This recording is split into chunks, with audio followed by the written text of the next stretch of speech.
በስመ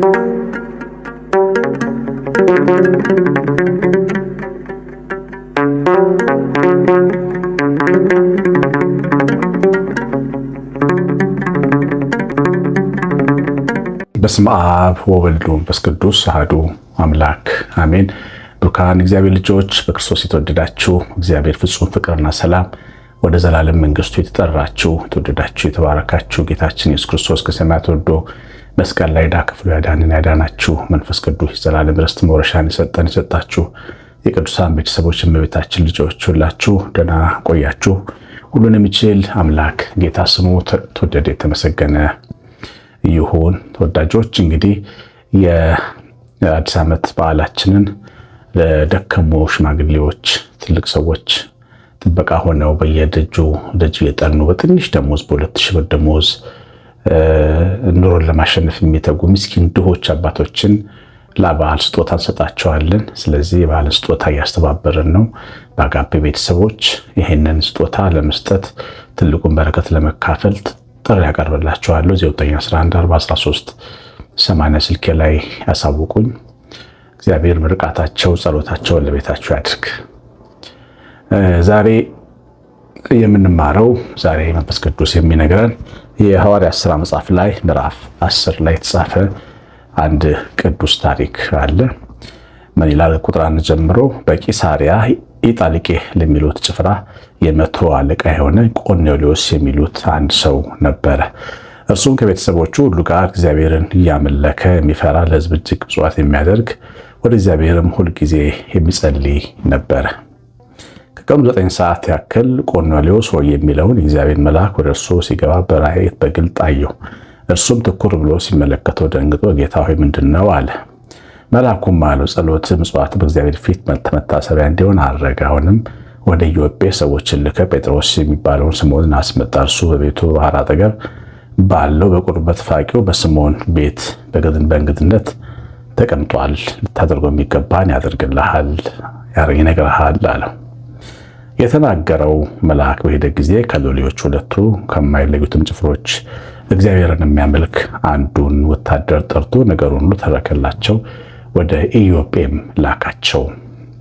እንግዲህ ይሄ መቶ አለቃ እግዚአብሔርን በቅን የሚያመልክ በእውነት በቅን ልብ የሚከተለው ሰው ነበር። አምልኮውን በተግባር የሚገልጥ ሰዎችን የሚወድ ምጽዋት የሚያደርግ የሚጾምና የሚጸልይ ነበር። 9 ሰዓት ላይ ሲጸልይ ነው እንግዲህ ራእይ የተመለከተው። እግዚአብሔርን ማምለክ ተግባራዊ መሆኑን የሚያስተምረን መቶ አለቃ ነው። የወታደሮች አለቃ ነው። ግን ውትድርናው አምልኮቱን አልወሰደበትም። አንዳንዴ ፕሮፌሽናችን ወይም የምንሰራው ስራ አምልኳችንን ሲወስድብን እናያለን። አልቆርብም ስለምነግድ እኔ ስራ ስላለኝ ኃላፊነት ስለሆንኩ ከሰው ጋር ስለምነካካ አልቆርብም የምንል ሰዎች አለን። ንስሐም አንገባም እንላለን። ሰው ሙያውን ወይም የተሰጠውን ስጦታውን የሚያገለግልበትን ዓለማዊውን መድረክ የሚያገለግልበትን ነገር ይዞ ግን እግዚአብሔር ሰው መሆን ግን ይችላል። ይሄ ሰው መቶ አለቃ ነው፣ ግን እግዚአብሔር ሰው ለመሆን አልተቸገረም። ዛሬ በጣም ግን እንድንማርበት የተፈለገው ይሄ ሰው መልአክ መጥቶ የነገረውን ነገር ለማድረግ የነበረው ከፍተኛ ተነሳሽነትና ፍጥነት ነው። ወደ ኢዮጴ እንዲሄድና ሰዎች እንዲልክና ስምዖን ጴጥሮስን አስመጥቶ ወደ ቤቱ እንዲያመጣ እና ጴጥሮስ ደግሞ የሚነግረውን የዘላለም መዳን ክርስቶስን ወይም ኢየሱስ ክርስቶስን ይነግረዋል፣ ይመሰክርለታል። ከዛ ያና ቤተሰቡ ይድኑ ነበር። እግዚአብሔር ይህን ቅን ሰው ወደ መዳን ሊመራው መላእክትን ወደሱ ልኮ ነበር። እንግዲህ ስምዖን ጴጥሮስ ጋር ሽማግሌዎች ላከ። እሱም ከወታደሮቹ ታማኞቹ መርጦ ወደ እነሱ መልአኩን ያሳያል። ወዲያው እግዚአብሔር ያለውን ተግባራዊ አደረገ። እግዚአብሔር ያለውን ተግባራዊ ማድረግ ከእግዚአብሔር ጋር የምንፈልገው ነገር ከጉዳያችን ጋር እንዲገናኝ ያደርገዋል። ምሳሌ ባል ማግባት የምትፈልጉ ሴቶች ወይም ሚስት ማግባት የምትፈልጉ ወንዶች ወደ ትዳር አጋራችሁ ለመሄድ የምትችሉበት ትልቁ የመንገድ መቀናት ወይ መከናወን የሚሆንላችሁ እግዚአብሔር ልክ እንደ ቆርኔሌዎስ ያላችሁን ለማድረግ ስትተጉ ነው።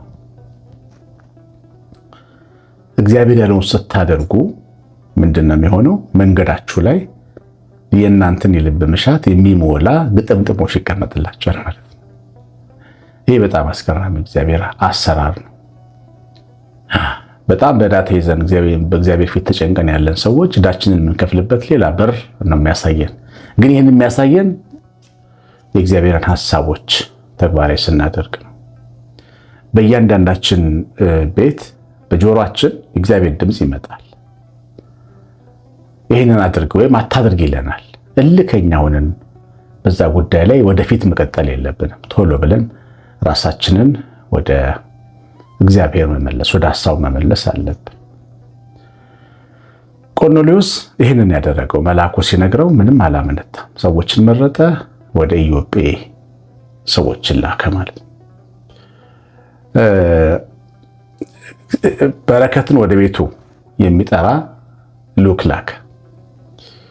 አያችሁ፣ እግዚአብሔር ያለውን ስታደርጉ በረከትን ወደ ቤታችሁ ትጠራላችሁ። እንጠራለን። እግዚአብሔር ያለውን ማወቅ የምንችለው ደግሞ ቃሉን ስንማር ነው። በዚህ በወንጌል ውስጥ ምንድነው በህይወታችን ቢናገረን? መቼም ለእያንዳንዱ ሰው እግዚአብሔር መልእክት አለው። እንኳን እናንተ እንኳን ተናጋሪ ሰውዬ ይህን ትምህርት ዘግቼ ተቀምጬ በጣም ብዙ ነገር እግዚአብሔር ይናገረኛል። ደግሜ ያዳምጨው ብዙ እማራለሁ። ድካም ሲሰማኝ እንድበረታ፣ ሳጠፋ እንድስተካከል፣ ስዝረከረክ እንድሰበሰብ የሚናገረኝ እግዚአብሔር በቃሉ በኩል ነው። ሁላችንም እንደዚህ እሱን ቸል ብለን እኛ ማድረግ የሚገባንን ቸል ብለን እግዚአብሔር ማድረግ የሚገባውን ብቻ እየጠየቅን ጊዜያችንን አናባክን። ምክንያቱም አይሆንም እንደዚህ። እኛ የሚገባንን ነገር የምንችለውን ያክል ወደ ኢዮጴ ሰዎችን መላክ ቀላል ነገር አይደለም። ልክ ይህን ነገር ማድረግ ስንጀምር መከናወን ይሰጠናል እግዚአብሔር። ስታነቡት አሁን ቀጥሎ ምን ሆነ መሰላችሁ? እሱ ወደ ኢዮጴ ሰዎችን ላከ። ቁጥር 9 ላይ የሐዋርያት ሥራ ምዕራፍ 19 ላይ እነርሱም በነገው ሲሄዱ ወደ ከተማይቱም ሲቀርቡ ጴጥሮስ በ6 ሰዓት ያክል ሲጸልይ ዘንድ ወደ ጣራው ወጣ። ተርቦም ሊበላ ወደደ። ሲያዘጋጁለትም ሳሉ ተመስጦ መጣበት። ሰማይም ተከፍቶ በአራት ማዕዘን የተያዘ ታላቅ ሸማ የሚመስል ዕቃ ወደ ምድር ሲወርድ አየ። በዚያም 4 እግር ያላቸው ሁሉ አራዊቶች፣ በምድር የሚንቀሳቀሱ የሰማይ ወፎች ነበሩበት። ጴጥሮስ ሆይ ተነሳና አርድ ብላ የሚል ድምፅ ወደ እርሱ መጣ። ጴጥሮስ ግን ጌታ ሆይ አይሆንም፣ አንዳች ርኩስ የሚያጸይፍም ከቶ በልቼ አላውቅም አለ። ደግሞም ሁለተኛ እግዚአብሔር ያነጸውን አንተ አታረክሰውም የሚል ድምፅ ወደ እርሱ መጣ። ይህ 3 ጊዜ ሆነ። ወዲያውም ዕቃ ወደ ሰማይ ተወሰደ። ጴጥሮስም ስላየው ራእይ ምን ይሆን ብሎ በልቡ ሲያመነታ ነው ቆርኔሌዎስ የላካቸው ሰዎች ስለ ስምዖን ቤት ጠይቀው ወደ ደጁ ቀረቡ። አሁን ቆርኔሌዎስ ጉዳዩን በእግዚአብሔር ፊት ያቀረበበት ጉዳይ አለ። ጸሎት ይጸልያል፣ ምጽዋት ይመጸውታል። የመሲሁን ዘመን ለማየት ይጸልያል። ምክንያቱም እሱ በአይሁድ አምላክ ነው የሚያምነው፣ በእስራኤል አምላክ ነው። የእስራኤል አምላክ ደግሞ መሲሐዊ ነው፣ ህዝቡ ተስፋ ያለው ነው። መሲሁን ለማየት የሚናፍቅ ነበር። ስለዚህ ጸሎት የሚጸልየው ምጽዋት የሚሰጠው የተባረከው አህዛብ ነው፣ በዘሩ እስራኤላዊ አይደለም። እየጸለየ እያለ መልአክ መጥቶ ወደሱ ስምዖን ጴጥሮስ መጥቶ የሕይወትን ቃል እንደሚነግረው ነገረው። ይህንኑ መልእክት ደግሞ እዛ ጋር ደግሞ ወደ ስምዖን ጴጥሮስ እግዚአብሔር ላከ። ራእይ እየተመለከተ ጠበቃቸው። አህዛብ ያልተገረዙ እንደ ምድር አራዊቶች ይቆጠሩ ነበር በእስራኤል ዘንድ። እንደ ጊንጦች፣ እንደ እባቦች፣ እንደ ተኩላዎች፣ እንደ ድኩላዎች ነበር የሚታዩት። በጎች እኛ ነን፣ ሌሎቹ ግን የምድር አራዊቶች ናቸው ብለው ነበር የሚያምኗቸው። እነዚህን ሁሉ በሸማ አውርዶ እግዚአብሔር በራእይ ብላ አለው ጴጥሮስ። እኔ የሚያጸይፍ ነገር አልበላም ብሎ ተመጻደቀ። ስምዖን ጴጥሮስ ነው አለ። ግን እግዚአብሔር ምን አለው? እግዚአብሔር ያነጸውን አንተ አታርክስም አለ። ስለዚህ አሕዛብ ወንጌል ይሰሙ ዘንድ ግድ ነው። ለአይሁድ ብቻ አይደለም ክርስቶስ ይሞት፣ ወዳልተገረዙትም ገብተህ ወንጌል ስበክ ብሎ ቀድሞ አሳሰበው። ለምን? 100 አለቃው የሚልካቸው ሰዎች ወደሱ እየመጡ ነበር። እግዚአብሔር እዚህ ጋር ስታዝዙት እዛ ጋራ መከናወንን ያዘጋጅላቸዋል። በቃ ሲመጣ ልዑኩ ጴጥሮስን አገኘው። ይዘውት ወደ 100 አለቃው ወደ ቆርኔሌዎስ አመጡት። በኋላም በኢየሱስ ክርስቶስ አምኖ እግዚአብሔር ልጅ ሆኖ ተጠምቆ ከነቤተሰቡ ዳነ። እንግዲህ እግዚአብሔር ልጆች በዚህ ታሪክ ውስጥ ምን እንማራለን? እዛ ማዶ ያለውን ነገር ወደኛ የሚያመጣው እኛ እዚህ ጋር እግዚአብሔር የሚለውን እሺ ስንልና ስንሰማው ነው። እግዚአብሔር በሚሰሙት ይደሰታል። እኔ አሁን በቤቴ ይገርማችኋል፣ ልጆቼ አንዳንድ ጊዜ በጣም የሚያናድዱኝ ጊዜ አለ። በጣም የሚያናድድባቸው ለምን ታውቃላችሁ? አልሰማ ሲሉኝ አንድ ነገር አድርጎ ብያቸው፣ ለምሳሌ እዚህ ጋር ያለውን ብርጭቆ አንሱትና አጥባችሁ አስቀምጡት ብዬ ሊሆን ይችላል። ተመልሼ እሱን ካየሁት በጣም ነው የምናደድባቸው። አባታችሁን የመስማት ግዴታ አለባችሁ እላቸዋለሁ። አባት መሰማት አለበት። አባት ክብሩ መሰማቱ። እኔ እንኳን እግዚአብሔር እኔ እንኳን እንድሰማ እፈልጋለሁ። እኔ የምሳሳተው እንድሰማ እፈልጋለሁ። እግዚአብሔር ለምን ይደክማል እኛን ለመናገር ካልሰማ ነው? ሰባኪ ይሄን ያህል ዘመን ለምን ይቀመጥና ይጮሃል እኛ ካልሰማ ነው? መጽሐፍ ቅዱስ በዚህ ልክ ለምን ይታተማል እኛ ካልሰማ ነው? ይሄ ሁሉ ስብከትና ሰባኪ ለምን ይነሳል እኛ ካልሰማ ነው? በሰማነው ቀን ግን ጉዳያችን ይሰራል። ከላይ ያለው ጉዳያችን የሚለቀቀው ከታችኛ ስንሰማ ነው። ለእግዚአብሔር ክብር ሰተን ስናዳምጥ፣ እንደው በሆነው አጋጣሚ እግዚአብሔርን ማዳመጥ ተለማመዱ። ለቅሶ ቤት ስትሄዱ ሰባኪው ሊያስተምር ሲነሳ ወጣ ትበሉ፣ ተቀምጣችሁ ተማሩ በስማም ብላችሁ። ጉባኤ ሄዳችሁ ከሆነ ጉባኤው ትምህርቱ ካለቀ በኋላ ወጡ። ጠዋት ቅዳሴ ላይ ስትሄዱ እናናገር፣ ቅዳሴ በኋላ ትምህርት ይሰጣል። ትምህርቱን ሰምታችሁ ውጡ። መቼ ታዲያ ትማራለን? መስማት ነው እኮ ለማመን የመጀመሪያው ደረጃ። ካልሰማን ካላመንን ምንድነው ተስፋችን? ደግሞ ትልልቅ ጉዳዮችን በእግዚአብሔር እጅ አስቀምጠን እንማልዳለን አርግልን እያለን እና ይሄ መቶ አለቃ እግዚአብሔር አለ ብሎ ተንበርክኮ እየጸለየ የተናገረውን መልአኩ የተናገረውን ሰምቶ በመታዘዙ ምክንያት የእግዚአብሔር ልጅ ለማየት በቃ ወደ እሱ ቤት መዳን መጣ በስምዖን ጴጥሮስ በኩል።